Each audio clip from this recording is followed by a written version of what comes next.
கர்த்தருக்கு ஸ்தோத்திரம். இந்த நாள் தேன் துளி நிகழ்ச்சியிலே உங்களை நான் மீண்டும் சந்திப்பதற்கு கர்த்தர் கொடுத்த இந்த நல்ல தருணத்துக்காக நன்றியோடு துதிக்கிறேன், ஸ்தோத்திரிக்கிறேன். இந்த வேளையில் கூட இந்த லெந்த காலத்தினுடைய மிக கடைசியான நாட்களிலே வந்திருக்கிறோம். இன்று நாளைய தினத்தில் நம்ம குருத்தோலை பண்டிகை கொண்டாட போகிறோம். இந்த நாளிலே அதற்கு முந்தின நாளான இன்று ஆண்டவரை நோக்கி பார்ப்போம். சிலுவையை பற்றி அவர் நமக்கு போதிக்கிறதான காரியம் என்ன?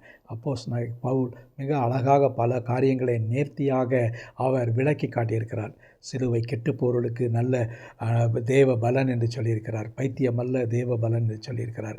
அதோடு கூட இந்த நாளிலே பார்க்கும் பொழுது இந்த சிலுவை வெறுமனே 2 கட்டைகளாலே இணைக்கப்பட்டதான ஒரு பொருள் அல்ல.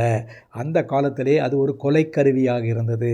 கொலை செய்பவர்களை அதிலே தண்டிக்கத்தக்கதான கொலைக்கருவியாக இருந்தது. ஆனால் இன்று இயேசு கிறிஸ்துவினாலே அது புனிதமாக்கப்பட்டு அந்த சின்னம் நம்ம கிறிஸ்தவர்கள் என்று அடையாளம் காணத்தக்கதான ஒரு பொருளாக காட்சியளிக்கப்படுகிறது.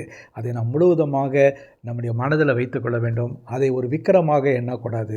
சிலுவை நமக்கு நம்முடைய மனதில் அது ஒரு பழைய காரியங்களை நம்முடைய மனதில் கொண்டு வரக்கூடியதாக இருக்க வேண்டும். சிலுவை இல்லாவிட்டால் நமக்கு வாழ்க்கை இல்லை. சிலுவை இல்லாவிட்டால் நம்முடைய வாழ்க்கையிலே சமாதானம் இல்லை.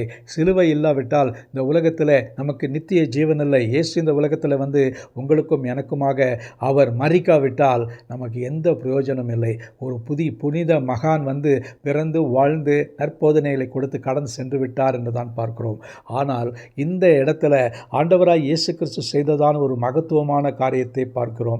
தேவனை பிரியப்படுத்த தேவனாகிய கர்த்தர் அவரோடு கூட இருந்தபடினாலே இரு திறத்தாருடைய பாவங்களை பகையை அவர் சிலுவையிலே வென்றார் என்று பார்க்கிறோம். பகை என்று சொன்னால் ஆதியாகமத்திலே ஆதாம் ஏவாள் மூலமாக அந்த ஸ்திரீயின் வித்தின் மூலமாக அந்த இடத்துல ஒரு பகை உண்டாயிற்று. நான் அந்த பகையை நான் அதை திரும்ப நிலைநிறுத்துவேன் என்று சொன்னார். அந்த பகையை முறியடிப்பேன் என்று சொன்னார். பிசாசின் தலையை நசுக்குவேன் என்று சொன்னார். அதற்கு பொருளாக காணப்பட்டது தான் இந்த சிலுவை. இந்த வசனத்தில் பார்க்கும் 2 பக்கமும் ஒரு எனிமிட்டி இருந்தது. கடவுளுக்கு பாவத்தை பார்க்க முடியாத நிலையில் இருந்தது. பாவம் தேவனிடத்திலே நம்மை கொண்டு செல்லாகுது. ஆனால் அந்த பாவத்துக்கு பரிகாரம் செய்ய வேண்டும் என்று சொன்னால் அந்த 2 பேரையும் ஒன்றாக இணைத்து ஒரு ஒப்புரவாகுதலை கொடுக்க வேண்டும். இந்த ஒப்புரவாகுதல் எப்படி வருகிறது என்று சொன்னால் ஆண்டவராய் இயேசு கிறிஸ்துவினாலே வெளியேற பெற்ற இரத்தம் சிந்தப்பட்டது. அந்த சிந்தப்பட்ட இரத்தத்தினாலே இரு திறத்தார், ஒரு பக்கம் தேவனும் மறுதரத்தில் ஒரு மக்களும் பாவம் செய்ததான மக்களும் இருந்தாங்க. அவர்களை ஒன்றாக இணைப்பதற்கு ஒரு கருவியாக ஆண்டவராய் இயேசு கிறிஸ்து தம்முடைய வெளியேற பெற்ற இரத்தத்தை அந்த கல்வாரி சிலுவையிலே சிந்தினார். அவருடைய கைகளிலே கால்களிலே ஆணியடியாக அடிக்கப்பட்டு அவர் உங்களுக்கும் எனக்குமாக மரித்தார் என்று பார்க்கிறோம். ஆகவே இந்த சிலுவையில் தான் உங்களுக்கும் எனக்குமான இருந்த பகை தீர்க்கப்பட்டது. ஒரு ரெக்கன்சிலியேஷன், ஒப்புரவாகுதல் என்கிறதான காரியம் தேவனுக்கும் நமக்கும் இடையே வந்தது. இதுதான் மிக முக்கியமான ஒரு காரியம். இந்த ஒப்புரவாகுதல் நமக்கு இல்லாவிட்டால் இன்றும் கூட இந்த சிலுவை ஒரு பொய்யான ஒரு பொருளாகத்தான் இருக்கும்.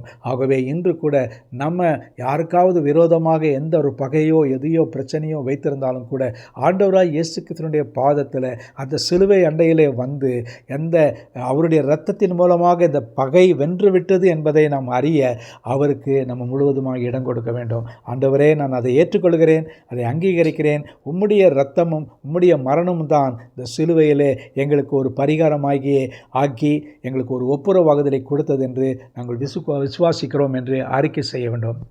அப்படி செய்வோம் என்று சொன்னால் இந்த லெந்த காலத்தில் நம்ம கடந்த நாட்களிலே சிந்தித்த எல்லா காரியங்களுக்கும் ஒரு பொருள்படக்கூடியதாக இருக்கும். இல்லாவிட்டால் வருடம் நாம் கூடி இதை நினைத்து கடந்து செல்வர்களாக இருப்போம். ஆகவே கிறிஸ்துவுக்குள் பிரியமானவர்களே, இந்த நாளிலே இருதிறத்தார் தேவனுக்கும் நமக்கும் இடையிலே இருந்ததான அந்த பெரிய பகையை இயேசுதான் அவர் வெற்றி கொண்டார் என்று பார்க்க அதன் மூலமாக பகையை ஒப்புரவாக்கி ஒரு ஒப்புரவாகுதலின் ஊழியத்தை கொடுத்தார் என்று பார்க்கிறோம்.